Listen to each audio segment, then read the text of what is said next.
Ай сен кандай баласың? Байке кандай? Тоқтам ақшасын бермейсің бе? Ертең өтіп Кредитіңізді төлеп қоя аласыз ба?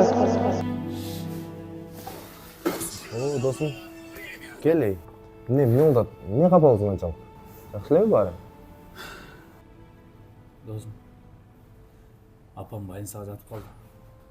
Маған срочно ақша керек болды. Маған қарызға ақша беріп тұршы досым. Атайын саға келдім. Кешіріп қой, бро. Саға қарызға бер албаймын.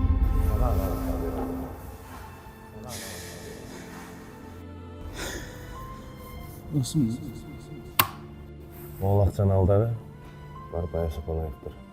Досым, достылықтың ортасында еш қашан ақша ойнауш керек. Менен ақша қарызға сұрабай жүр. рахмат досым. Қайтарам бір күні. Ақшаңыздарды таптым. Азыр алып барып берем. Операцияны баштай беріңіздер. Қайрат қылыңыз байке. Қандайша? Тілекке қаршы сіздің апаңызды сақтай албай қалдық.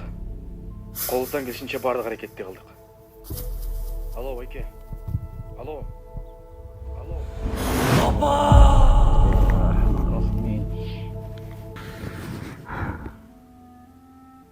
Досым,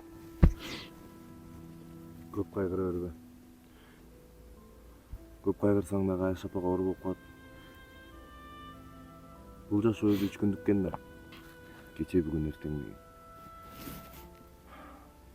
Андан көрө жүр. Намаз оқып, Айша апаның атынан садақа өріп келелі.